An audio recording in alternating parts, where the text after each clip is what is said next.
شباب عقد الصقور، اسمه سالم ولا صالح ولا، اختر له اسم من الأسماء اللي تبي. وتخرج من الجامعة ما شاء الله كلية فهد الأمنية بنجمة، وقال يمه أبي أتزوج. قالت له لا تفوتك بنت خالتك، قال لي في المدينة وانت الله يهديك قاطع بها ولا تزورها، وترى عندها بنت قمر. قال انت ما علمتيني ازورها. قالت ازور خالتك ذي، كل ما اجي اقول لك ود انت عيد تقول مشغول، كانك تبيها تزوجك، خلها تشوف منك البر، ترى قاطع بها يا سالم، وترى انا بروح الاسبوع ذا، تقدر توديني؟ وش يقول؟ ردوا ابشري يمه ابشري. صح الله صح. ودى امه يوم الخميس ليله الجمعه وراح وشاف الخاله. اذا دخل على الخاله وشلون يدخل عليها؟ ردوا يا اخوان. يحب راسه اخي يا خاله والله اني قاطع فيكي، والله ان العسكريه ذي اخرتني عنك، والله ترى العسكريه والله ودي اجي بس العسكريه يا خاله، وترى لك حق والله ان شاء الله بجيب امي كل اسبوع. انتم معي؟ صار الخميس الثاني تروح اخته امه لاختها اللي هي خالته للمدينه، قال يلا يمه يلا روح الخاله. قالت يا وليدي يجي كل اسبوع هي نصب لنا اسبوعين ثلاثه نروح. قال لا يمه هذه خالتي ولا حق عظيم. لا حق عظيم. قالت لا ماني رايحه. قال اجي اشوفي تو طالع مفقع بعقد الصقور، باخذ كرتونين فقع هديه وبروح لخالتي. واخذ كرتونين الفقع وما رده الا المدينه. طق الباب هلا حياكم الله يا خاله والله طالع الفقع. طبعا لا تقول وين الوالد، انتم معي؟ لان واحد منكم قد يقول طيب وين ابوهم؟ الشايب متوفي. الشايب ايش؟ متوفي، وهي لهم ذي ما شاء الله عمده البيت. قالت والله قال والله يا خاله هذا الفقع تو طالع بالعقله، واني قلت والله ما يصلح له الا خالتي تاكله. قالت الله يخليك يا وليدي الله يجزاك والله انك ما شاء الله عليك ما شاء الله، وش الفتح اللي نزل عليك؟ قال والله يا خاله اني خلاص والله اني مقصر في حقك. حب راسه ونام عنده ذيك الليله ورجع. يوم صار الاسبوع الثالث قال يلا يمه وين يروح؟ خالته. قالت يا وليدي انت رايح الاسبوع اللي فات. قال بس ولا يا خاله يمه انت ما رحت الاسبوع ذا، انا رحت الاسبوع ذا، وبعدين فرصه والله اوديك حرم الرسول صلى الله عليه وسلم، وترى الرسول يقول الصلاه في مسجد الرسول ب1000 صلاه، روح يصلي لك فرضين اكسب الاجر يمه. قالت يا وليدي تعب عليك. قال لا والله مو تعب. وش يا حتى حصى حتى حصى خطوتين احنا واصلين. وراح الاسبوع الثالث ودحل على خالته. يدخل يده فاضي ولا مليانه؟ رد يا اخوان. اقرب ونيت واقف على الطريق يبيع جح وجراو خربز وحبحب، ياخذ له 10 حبات خربز وحبحب، ودخل على خالته. يا لا يا خاله وشلونك؟ يحب راسه ويحب بيده. وش هذا يا ولد؟ قال والله يمه انه حبحب ما شاء الله من الحبحب اللي يحبه قلبك من قريه النخيل. تعرفون النخيل؟ لأنا بهم الزارع حقت جح. والله تستاهلين يا خاله الله يكثر خيرك يا وليدي لا تتعب. وعلى هالطريق 2 شهرين 3 أشهر ومره ايش؟ امه مره امه. بعد 2 3 مهد الطريق وحط الردميه وحط اسفلت، ما بقي الا السياره تمشي صح. قال يلا يمه اخطبي بنت خالتي. ما تقول انها قمر. قالت لي والله عز الله الحين خالك تبي تعطيك طوالي، انت مهدت الطريق وسلكت الطرق وضبط الغراض. كلمت الخاله الام اخته اللي هي خاله الولد بالجوال، قالت ترى هالاسبوع عاد عساكم موجودين بيجيكم موضوع خاص. قالت حياك الله خيتي وبرك ساعه وتعالي. يركب السياره هو وامه عليها خالته. يوم قعدت تسولف هي والخاله والولد رايح بالمجلس من طالع، قالت والله القصه كذا وكذا، والولد مثل ما تشوفين تخرج من كليه فهد الامنيه وعلق هالنجم ما شاء الله وده يعرس، وترى يبي فلانه. قالت والله ولدكم ينشر كريم وحبيب وطيب وهاللي تشوفين ها واصل صلة رحم والله يستاهل، بس المشكلة بنيتنا ماخذة ولد عمه. انتم ما دريتوا ولد عمه قاضي هو وياه ما بقي له شيء قليل، وبيتزوجون اذا جاء رمضان جت العطله هذه اللي بعد رمضان. وشلون ولدنا؟ قالت والله خيتي تامرين عليه امر، بس ابي راحت ولد عمه وقاضيين دافعين وكل شيء، بس ما يصير. وش اقول لاولادي؟ قالت والله شو اسوي؟ ما اقدر. خرجت الام لولدها بالمجلس قالت يلا يا وليدي نرجع العقله. يمه وش قالت؟ بشري وش قالت؟ قالت خلاص بالسياره. ركبوا وياه بالسياره. طيب على مين؟ قالت والله يا هي تمدحك وتثني عليك وتقول كريم وواصل وحبيب يعني وافقت. قالت بالعكس تقول يا ليت. قال ما شاء الله يعني ما. قالت لا المشكلة تقول البنت قاضي مع ولد عمهم ورايحة لولد عمهم والعرس بعد العيد. ها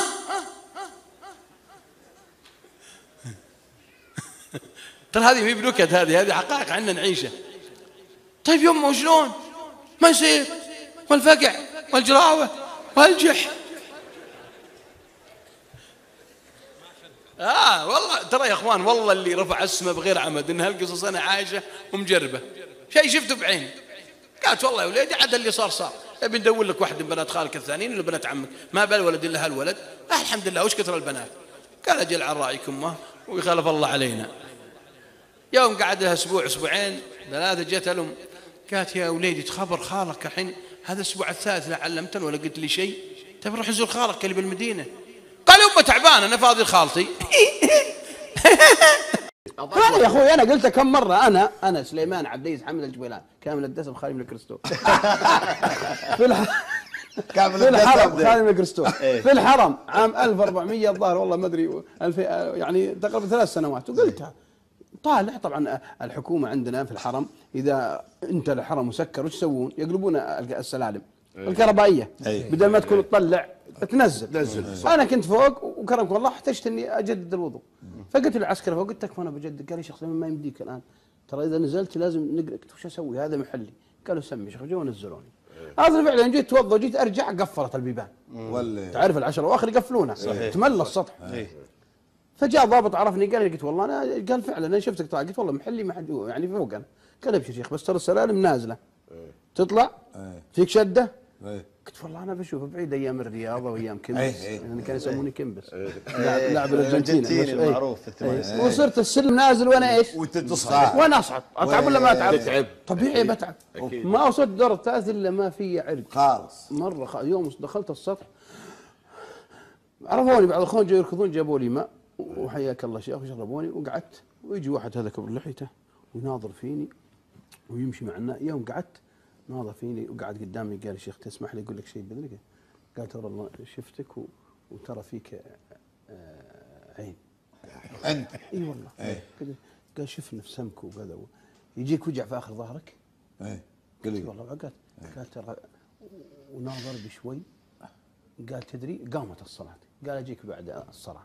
صلينا العشاء وجاء وجاب معه واحد ثاني خوي هذا كبر لحيته قعدوا قدامي نظروا فيه. قال ناظر فيه فلان ناظر بي. قال يا شيخ ترى فيك 52 جني. لا وبيونس بيقول لك شيء ما تصدق وكلهم شيعه. كلهم شيعه متعمدينك. اي والله يا اخي انا حليل انا مع الشيعه وبيونس اي والله. قال والله كلهم 52 ماسكين ظهرك. المحل ما يوزعهم اصلا المحل ما يوزع 52 يعني لو انهم متفرقين بسقاني اي والله وركبي ويديني كلهم متجمعين ورا عند الفقره الاخيره وماسكينها. عشان كذا والله الذي رفع السماء بغير عمد هذا. قلت يا اخوي اولا وجع ظهري من عام تقريبا 87 ميلادي وانا اكد الكويت العراق السعوديه وطبيعي الدكتور قايل لي لان الدهون متجمع عند اخر ظهرك وتدريك بسيط يروح الوجع. هذا اولا. ثانيا هل التعب اللي فيني؟ قال له هذا الشيخ فلان وما مسجد الجامع فلاني وكذا قلت خلا تكون علي يا اخوي انتم تتعبون علي يا اخوي. تعود من الشيطان خف الله اتق الله نفسك. قال لا والله انزل لهم نزله تكلمت عليهم قدام الناس. طيب انا لو ماني الحمد لله عندي فطنه وذكاء كان لعبوا علي صحيح ضحكوا علي والله. 52 جني في ظهري وش جني من استاذ الملك فهد ولا استاذ انا هذا وش قصدي اكثر مثل كذا يا شيخ. والله انا دق علي واحد من الجنوب قال تكفى شيخ والله انك ما شاء الله عليك دعيت تكمل واحد من ربعنا وشوف الله وفقه تكفى دع لي. ايش تبغى؟ قال ابغى بس 10 ملايين. اي والله يا اخوان قال بس ابغى 10 ملايين. قلت والله بدعي لك انا ما اعرفك بس ابي عهد بيني وبينك الله اللي يشهد وانا الحين بالسياره ان الله رزقك 10 ملايين تعطيني 5. قال والله يا شيخ اعطيك. قلت وعد؟ قال والله وعد. اي والله يا شيخ طلال هذا الحاصل.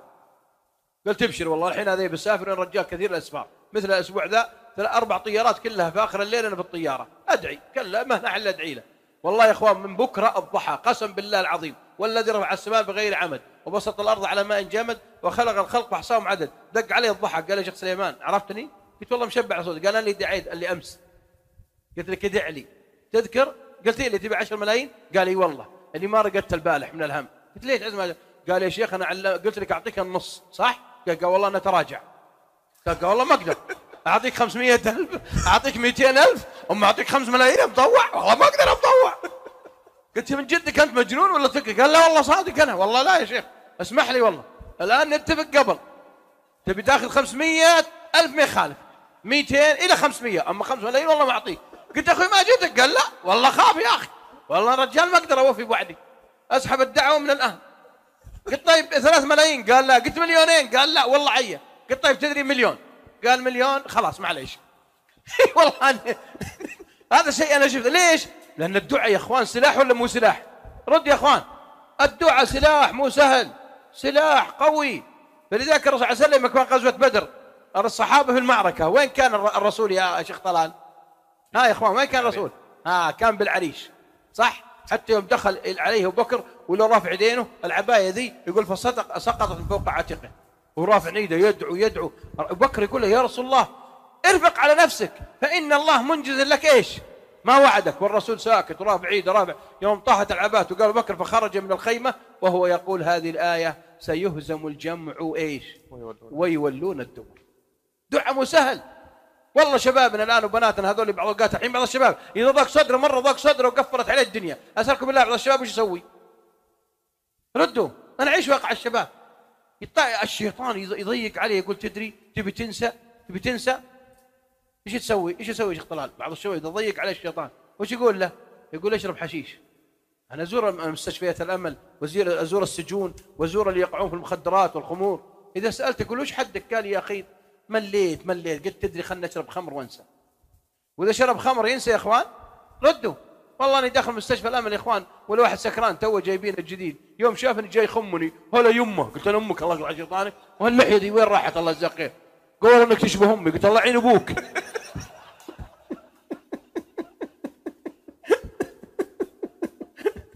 تفاؤل، أعيش مع زوجتي بالتفاؤل، أعيش مع أولادي بحياة الصحابة، أعيش مع الناس اللي حولي حتى يأتي اليوم الذي أنس الحياة ليوم صار الناس فيه يعني عندهم إلا من رحم الله شيء يسمونه ملل في الحياة. أنا ملقوف الله يتوب علي، ملقوف دعوة، أي مكان أوقف بتكلم، أوقف عند الإشارات دايم وأسلم على واحد إشارة السلام عليكم. عليكم السلام، إيش عندك مطوع؟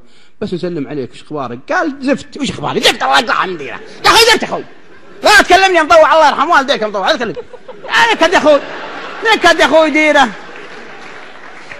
اي والله يا اخوان بسم الله الرحمن الرحيم. تروح لمصر، تجي لبنان، ترجع للسعوديه، تروح لليمن، تروح للمغرب العربي، تروح لليبيا. انا خلال شهرين يدت حوالي 17 دوله خلال شهرين، شعبان ورمضان، بس من اول شعبان او اخر رجب الى اول رمضان. طيب وش السبب يا اخوي؟ ليش الناس عايشه بونس؟ يا اخي والله مره اليوم يقول لي واحد، قلت بضرب لك مثال صدق لا جاء مني كرمكم الله المجلس، البهايم مرتاحه ولا ضايق صدورها؟ تعرفون ضيق الصدر؟ ايش يسمونه عندكم؟ اخوي انت خليك مترجم جنبي الله يجزاك. ضيق، ها يسمونه ضيق. البهايم منكم واحد يوقف الان يقول فعلا انا شفت بهيمه ضايق صدرك، طلعت الصبح ولا شفت بس واقف نياو نياو نياو. هل راينا هذا؟ هل راينا في البهايم كلها بانواع؟ طيب ليش؟ انظر كتاب دحر السعاده وفتح دار السعاده المجلد الاول، هو مجلدين بمجلد واحد صح يا شيخ؟ مشهوره كتاب ذا ابن القيم، وزع علينا الشيخ ابن تيميه عام 86 ميلادي، وزع علينا قال اقرأ، قريته مرتين. يقول البهايم عرفت مراد الله منها فاستراحت وأراحت.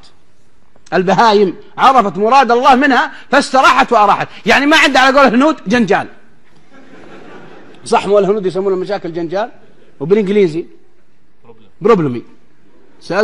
سألت واحد هندي في عنيزة عندنا، قلت الجنة فيها جنجال؟ يعني الجنة فيها مشاكل؟ قال في كفيل في جنجال.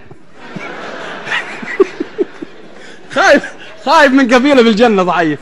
قلت ابشرك الجنة ما فيها كفلاء. يا اخوان نعيش صح، نعيش صح. ترى العيش الصح ليس ان تكون ملك ولا امير ولا رئيس ولا لا ترى انتبه. والله شفنا وعشنا ودخلنا قصور ودخلنا اماكن وعشنا في ارقى الاماكن، ما راينا السعاده الا بمراد الله منك، ما راينا الراحه الا بمراد. والله يا قاعده عند امك، انا جربت مع امي الله يمتع بقول امين، واقبل اخذ رجلها من تحت، اخذها هذه رجلها ومسحها بخدي، هذه السعاده. شيخ احمد القطان تعرفونه؟ يقول كنت عام واحد اول ما اشتهر احمد القطان في وقت الشهره ذيك عام 84 اذكره، كنا يعني كلنا نسمع شرطانه، يقول الناس عند البره ينتظروني بالمئات، لكن اذا دخلت ازحف زحف لين ما اوصل رجل امي واقبلها واحطها بخدي. اخذت منه هذه الكلمه. هذه السعادة يا حبيبي، هذا الأنس، هذا الانشراح، هذا اللي والله خليك تعيش أحلى على قول إخواننا المصريين الله يجزاهم عنا خير، قول آمين، ويوفق الرئيس محمد مرسي كل خير، قول آمين. يقول عيش أيامك، عيش لياليك، خلي شبابك يفرح فيك، عيش وتهنى تبقى الدنيا تصبح جنة يا ابني. شوف المصريين يا حبيبي عايشين أنس، ياكل لك المصري أنا شفتهم ياكل لك خبزة فولة ما فيها يمكن ولا بربع ريال، لكن زيك حق عمره 70 سنة، رضا يا ابني رضا. احنا يا اخوي عايشين بكسور بعضهم فلل، سياره وابوه مطلع له بلاروما ولا هذه اللي اغلى البروشي، هذه المليون بوش ولا بروش؟ اخوي احمد ذا ما يعني بروش هي بوش مليون والله انا سالت عنه يا اخوان مليون، خصوصا اللي في الابش يسمونه في الرياض عندنا ولا في جده ولا في الدمام، هو منتج الشاب اللي فيها مر. شيخ انا قبل لا يروح الميكروفون حق اخونا ابو عبد الله، قصه الكاونتر او هاي حقت الامريكيه. انا كنت في امريكا ولايه دالاس في امريكا الحقيقه، ودخلت بقص لي تذكره، واول ما دخلت يستطيعون ان ينجزون. عندنا ولد صغير ما شاء الله يعني داعيه الى الله، وعمره ما تعدى 8-9 سنوات، يوزع اشرطه.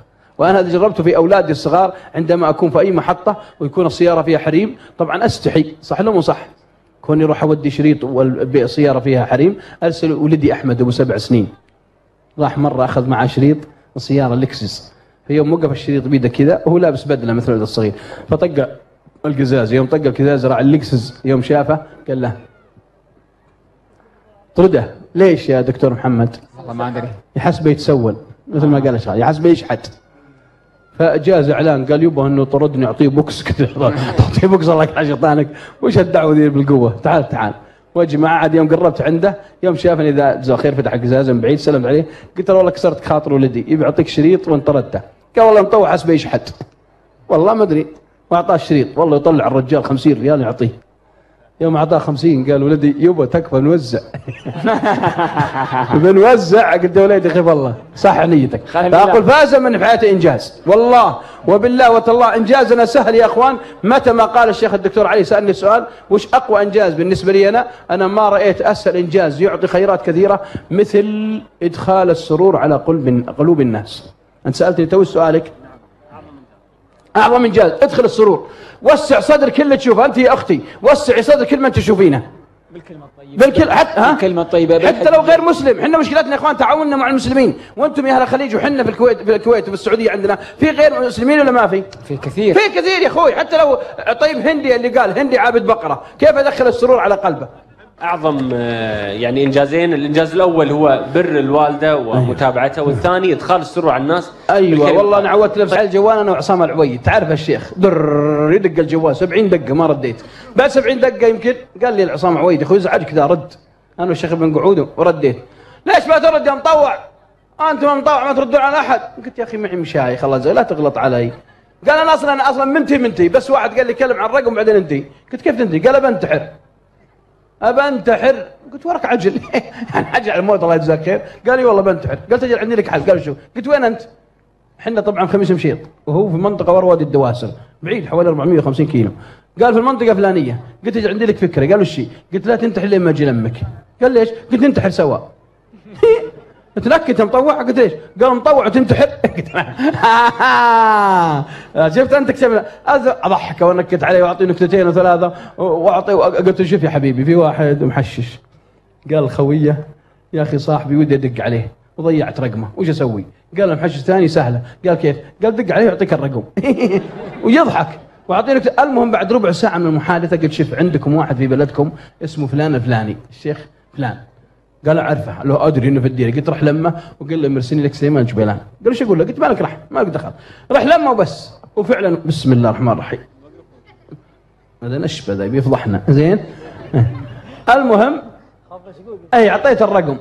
والله يا اخوان والذي رفع السماء بغير عمد اسبوع اسبوعين 3 4 شهر شهرين 3 شهور يدق التلفون السلام عليكم ورحمه الله وبركاته. قلت عليكم السلام ورحمه الله وبركاته. من معي؟ قال لا ما عرفتني يا مطوع. قلت والله ما عرفتك. الجوال كل دقيقه يدق. قال تذكر. قلت يا اخوي والله انسى. قال ما زام عليك واحد قبل 3 شهور قال يبي ينتحر وانت بتنتحر معه. قلت ما شاء الله ما انتحرت. قال شو انتحرت؟ لو انتحرت كم ما كلمتك. قلت ها بشر اخبارك. قال والله رحت للاخ محمد اسمه محمد هو. رحت الاخ محمد وعبد الله ورحت مع المدينه 4 ايام مكه 5 ايام لا وبشرك الان مؤذن بالصناعيه واسلم عدين بالصناعيه 2 فلبينيين. الله اكبر. اي والله يا اخوان الان هو مؤذن الان. انجاز عظيم، فازنا بحياته انجاز. لكن كثير منا يا اخوان للاسف وبعض مطاوعتنا، يعني ما اتكلم عن الناس اللي غير، لا تلقاه اشياء تضحك عليه، يقول لك بين قوه الاسلام. اذا لا لا ابتسم، وزع الابتسامات، ابتسم شيخ علي. شوف يا اخوان معجون سجنل والله صحيح، الابتسامه تجذب القلوب. اكبر انجاز انا جربته والله الابتسامه والوناسه، ضحك الناس يا اخوي، ضحك حتى غير المسلم. لو عامل انا اجرب حتى مع الهنود، واحد هندي سلمت عليك السلام عليكم، ايش اسم انت صديق؟ قال انا اسم تميز. تعرفون التميز؟ الخبز ذا حق مكه. قال انا اسم تميز. قلت الله يرزقك صحن فول. انت في مزبوط مطوع مزبوط. ضحك وعيف مطوع. اكبر انجاز لنا ان نضحك هذه الضحكه وان نرى هذه الوجه السفره. الله يجعلنا نضحك في الجنه. قول أعيش مع زوجتي بالتفاؤل، أعيش مع أولادي بحياة الصحابة، أعيش مع الناس اللي حولي، حتى يأتي اليوم الذي أنس الحياة ليوم صار الناس فيه يعني عندهم إلا من رحم الله شيء يسمونه ملل في الحياة. أنا ملقوف الله يتوب علي، ملقوف دعوة، أي مكان أوقف بتكلم، أوقف عند الإشارات دايم وأسلم على واحد إشارة، السلام عليكم. عليكم السلام، إيش عندك مطوع؟ بس نسلم عليك، إيش أخبارك؟ قال زفت. وش أخباري؟ زفت الله يقطع عندي يا أخي، زفت يا أخوي، لا تكلمني يا مطوع، الله يرحم والديك يا مطوع، لا تكلمني نكد يا أخوي، نكد يا أخوي ديره. اي والله يا اخوان، بسم الله الرحمن الرحيم، تروح لمصر، تجي لبنان، ترجع للسعوديه، تروح لليمن، تروح للمغرب العربي، تروح لليبيا. انا خلال شهرين يدت حوالي 17 دوله خلال شهرين، شعبان ورمضان، بس من اول شعبان او اخر رجب الى اول رمضان. طيب وش السبب يا اخوي؟ ليش الناس عايشه بونس؟ يا اخي والله مره اليوم يقول لي واحد، قلت بضرب لك مثال صدق لا تجاه مني كرمكم الله المجلس، البهايم مرتاحه ولا ضايق صدورها؟ تعرفون ضيق الصدر؟ ايش يسمونه عندكم؟ يا اخوي انت خليك مترجم جنبي الله يجزاك.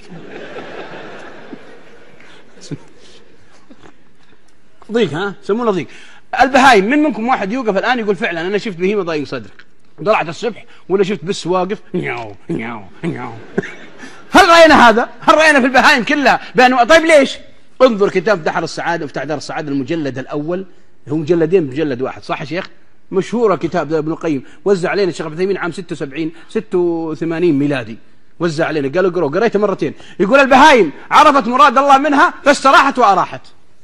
البهايم عرفت مراد الله منها فاستراحت وأراحت، يعني ما عندها على قول الهنود جنجال، صح؟ مو الهنود يسمونه مشاكل جنجال، وبالانجليزي بروبلمي. سألت واحد هندي في عنيزة عندنا، قلت الجنة فيها جنجال؟ يعني الجنة فيها مشاكل؟ قال في كفيل في جنجال. خايف من كفيله بالجنة ضعيف. قلت ابشرك الجنة ما فيها كفلاء. يا اخوان نعيش صح، نعيش صح، ترى العيش الصح ليس ان تكون ملك ولا امير ولا رئيس ولا لا ترى انتبه، والله شفنا وعشنا ودخلنا قصور ودخلنا اماكن وعشنا في ارقى الاماكن، ما راينا السعاده الا بمراد الله منك، ما راينا الراحه الا بمراد. والله يا قاعده عند امك، انا جربت مع امي الله يمتع بقول امين، واقبل اخذ رجلها من تحت، اخذها هذه رجلها ومسحها بخدي، هذه السعاده. شيخ احمد القطان تعرفونه؟ يقول كنت عام واحد اول ما اشتهر احمد القطان في وقت الشهره ذيك عام 84 اذكره، كنا يعني كلنا نسمع شرطانه، يقول الناس عند البره ينتظروني بالمئات، لكن اذا دخلت ازحف زحف لين ما اوصل رجل امي واقبلها واحطها بخدي. اخذت منه هذه الكلمه. هذه السعاده يا حبيبي، هذا الانس، هذا الانشراح، هذا اللي والله خليك تعيش احلى على قول اخواننا المصريين الله يجزاهم عنا خير، قول امين، ويوفق الرئيس محمد مرسي كل خير، قول امين. يقول عيش ايامك، عيش لياليك، خلي شبابك يفرح فيك، عيش وتهنى تبقى الدنيا تصبح جنه يا ابني. شوف المصريين يا حبيبي عايشين انس، ياكل لك المصري انا شفتهم ياكل لك خبزه فوله ما فيها يمكن ولا بربع ريال، لكن زيك يا حق عمره 70 سنه، رضا يا ابني رضا. احنا يا اخوي عايشين بقصور، بعضهم فلل، سياره وابوه مطلع له بلاروما ولا هذه اللي اغلى البروشي، هذه المليون بوش ولا بروش؟ اخوي احمد ذا ما يعني بروشي بوش مليون والله انا سالت عنه 5 مليون، خصوصا اللي في الابش يسمونه في الرياض عندنا ولا في جده ولا في الدمام، هم منتج الشاب اللي فيها مره الدنيا كلها حايسه عليه. ومعي احد الاخوه 3 مع الشيخ ابن قعود والشيخ ابو الخير، فدخلنا محل مساج، تعرفون المساج اللي يسوي التدليك، قالوا ان هذا دكتور بالتدليك الاجسام. معنا الاخ فهد كانت رجله شاده شوي، فقال اجل الفرصه ما دامت هذا بروفيسور ومشهور ومعروف خلنا ندخل عنده. دخلنا عنده رجل عمره 65 سنه، عشان تعرفون نعمه العروه الوثقى. صور بروفيسور في علم المساج، يعني يسمى علم التدليك الطبيعي، رجل تعدى 60 سنه ورجل أعطى الله من القوة والصحة في الجسم، فتكلم مع المترجم قال هذا أخونا فهد كذا وكذا وعنده شد يبغى لك تسوي له مساج، وقالوا انك ما شاء الله يعني خبير بهذا الشيء. قال نو بروبلم، يعني تكلم وانسدح. يوم انسدح اخوي فهد عشان يسوي له ويبدا التدريك، طبعا غرفته فيها اشياء وفيها تحف وفيها مناظر، فانا قعدت اناظر وهو قاعد يسوي مساج لاخوي فهد. تمام ها؟ اي مساج زي كذا. تصور يا اخوان الان هو قاعد يسوي مساج هالبروفيسور الصيني، وانا قاعد اتفرج بالغرفه. في تمثال يمكن كبر ذا كذا، تمثال محطوط كذا قاعد، تمثال منتفخ دب قايل كذا، وانا اتفرج قربت عنده بشوف شلون يعني الشكل ذا كيف شكله. انتبهوا ترى يعني سدوا دانيكم الله يعينكم انتم والحريم اللي ورا يسمعون. تصوروا انا بقول لكم الان المشهد اللي حصل، انا قربت عند التمثال ذا بشوف شكله، توي بقرب ايدي، سدوا دانيكم لا تنزعجون مني، توي بقرب ايدي قال لي نو نو نو نو، صرخ صرخه قطع قلبي وفزيت. شوف انتم فجعتوا صح؟ معليش سعاده المحافظ اسمح لي، يعني هذا اللي حصل. نو وانا خفت حقيقي. وات هابن يعني بالانجليزي قلت ايش صاير ايش في عسى ما شاء في شيء. كان نو دونت كاتش. ايش معناها؟ يقول لا تمسكوا لا تلمسوا، كاتش يعني تلمس، لا تقربوا. انا استغربت قلت واي ليش؟ تدرون ايش قال يا اخوان؟ عشان تعرفون يا شيباننا يا كبار السن فينا وامهاتنا تعرفون نعمه لا اله الا الله العروه الوثقى. تدرون ايش قال؟ قال بهذا النص يشهد معي الاخ فهد يشهد الموقف، قال هذا ربي ولا اسمح لاحد يمسكه، هذا ربي ولا اسمح لاحد يمسكه. قلت ذس يور، انا ما مسكته طبعا، لكن لو مسكته كان يسقعني جودي يجيب اخبري جزاك الله خير. انا ما مسكته هو مكانه، لو اني ماسكه كان ما تعرفون قوه وصحه. قلت له ذس يعني اشر عليه، ذس يور جاد هذا ربك؟ قال يس. انا ما شاء الله عليه ذكي، قولوا ما شاء الله. سالته سؤال بسيط جدا لخبطت البرمجه اللي عنده، لان المسلم يقرا القران ويعلم انه في عهد ابراهيم من كان يعبد الاصنام، في ولا ما في؟ في بعهد ابراهيم من يعبد الاصنام. قال الله تعالى واذ قال ابراهيم لابيه آزر ايش؟ اتتخذ اصناما الهه، اتتخذ اصناما الهه اني اراك وقومك في ضلال مبين. هذه ايه ثانيه في سوره الشعراء، في سوره الشعراء واذ قال ابراهيم لابيه وقومه ما هذه الاصنام. ايش هذا وش؟ ليش أنتم واتلوا عليهم نبأ إبراهيم سورة الشعراء إذ قال لأبيه وقومه ما تعبدون. ما في اللغة العربية طبعا لغير العاقل، والصنم عاقل ولا غير عاقل؟ غير عاقل صنم.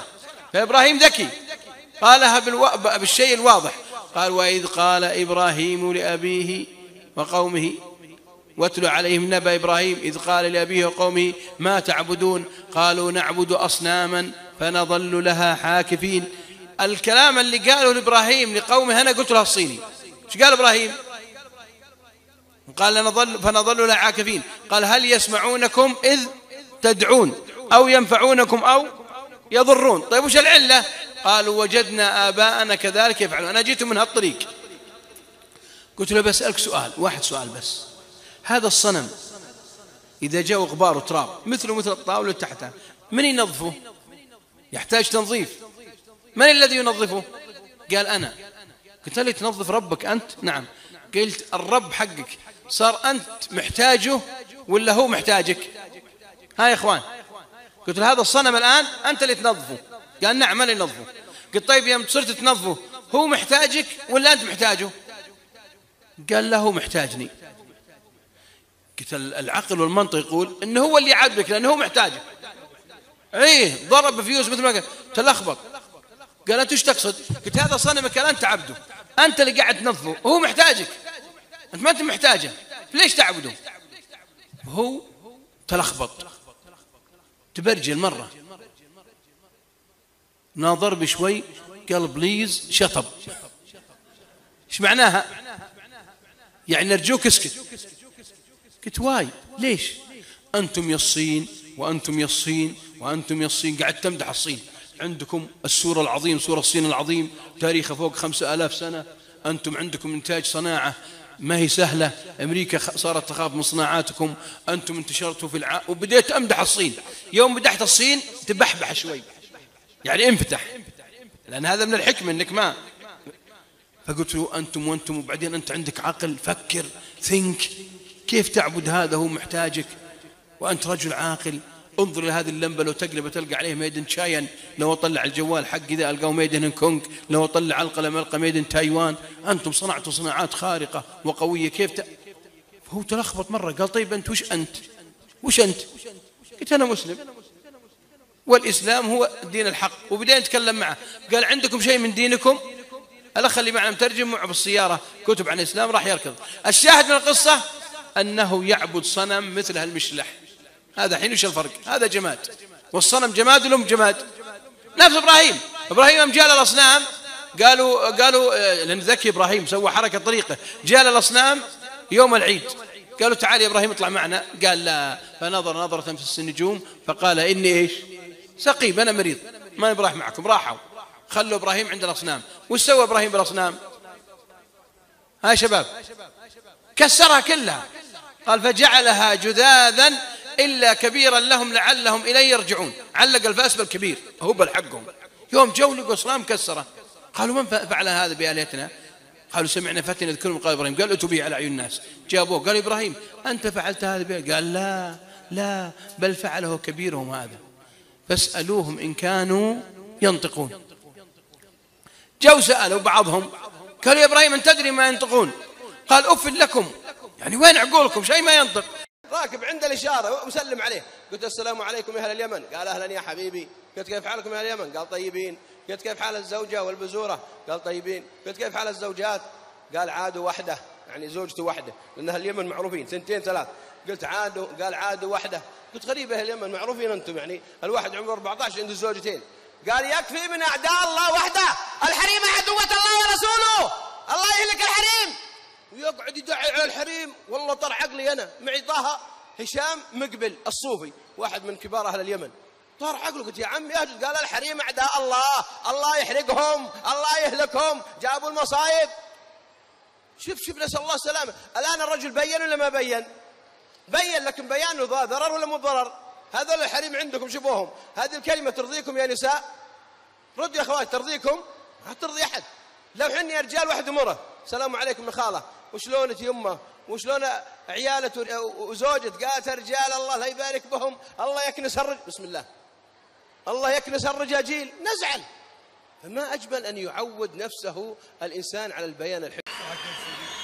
أقول بعض الإخوة إذا رأى مغني أو رقاصة مثلا قد يشمئز إذا رآها أو في مطار أو في مكان، وهذا ما ينبغي الحقيقة. ينبغي أن ننظر إليهم بأنهم إخوة لنا، يعني يحتاجون الاحترام والتقدير.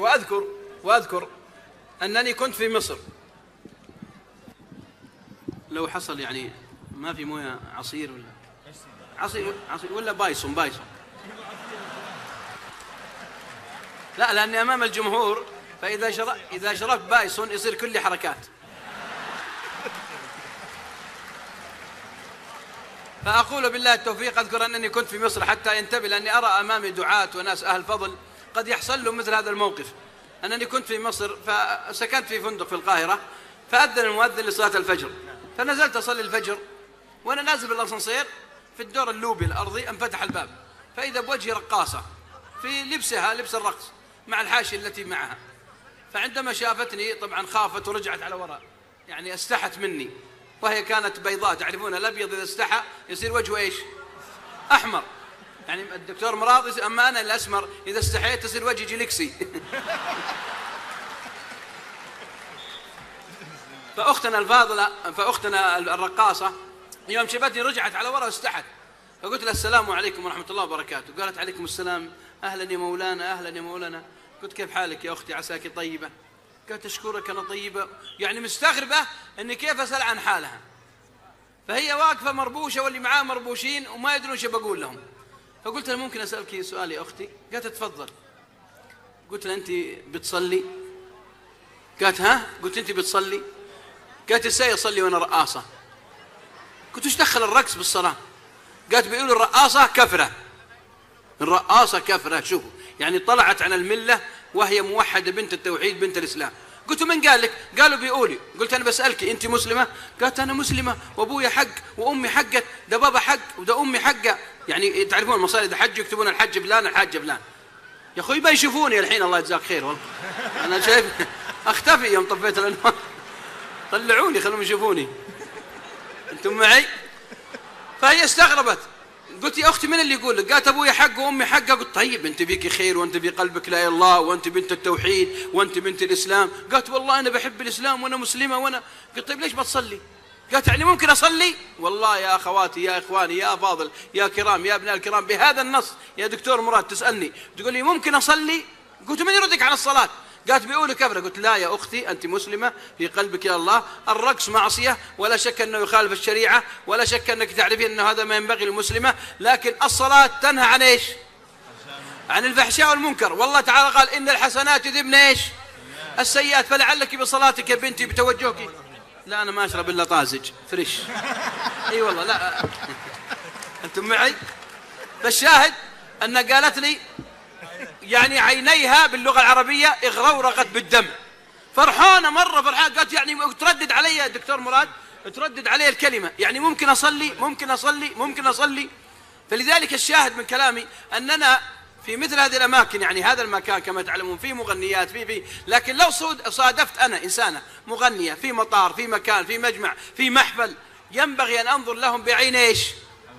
ارفعوا صوتكم. أيوة الرحمة. لأن الله تعالى لأن الله الرسول صلى الله عليه وسلم قال ارحموا من في الأرض يرحمكم إيش؟ من في السماء والراحمون يرحمهم الرحمن. والرسول صلى الله عليه وسلم عندما تكلم عن نفسه وقالوا يا محمد العن المشركين العن المشركين، مكة مليانة مشركين المدينة مليانة، العن المشركين. فقال صلى الله عليه وسلم ما بعثت لعانا إنما أنا رحمة مهداة. إنما رحمة إيش؟ مهداة. فلذلك الرسول صلى الله عليه وسلم عندما جاءه الذي يشرب الخمر، واحد يشرب خمر يسمونه في مصطلح العصر يا دكتور مراد ايش؟ خليك معي الميكروفون يا دكتور مراد. واحد جابوه يشرب دايم خمر يسمونه في المصطلح العصر ايش؟ حط الميكروفون. سكران. سكران ما عندك سالفة غلطان. واحد دايم يجيبونه في الخمر دايم عندكم في مكافحة المخدرات ايش يسمونه؟ مدمن. مدمن. مدمن يسمونه مدمن. ايش النص البخاري؟ كثيرا ما يؤتى به. ايش معنى كثيرا دكتور مراد؟ انه مدمن. صحيح. هذا نص الحديث. فقال ابو هريره فمنا الضارب بثوبه ومنا الضارب بيده. فقال احد القوم اخزاك الله وقال اخر لعنك الله. فالرسول صلى الله عليه وسلم غضب واحمر وجهه وقال ويلكم ويلكم لا تعينوا عليه الشيطان والله إنه يحب الله. والله إني أشهد. هذا نص الحديث في البخاري. والله إني أشهد الرسول اللي يشهد. وحاشا محمد أن يشهد زور. صح ولا مو صح؟ محمد ما يشهد زور. قال إني أشهد أنه يحب الله ورسوله. هو إيش صفته؟ مدمن. رد يا إخواني. مدمن سكران.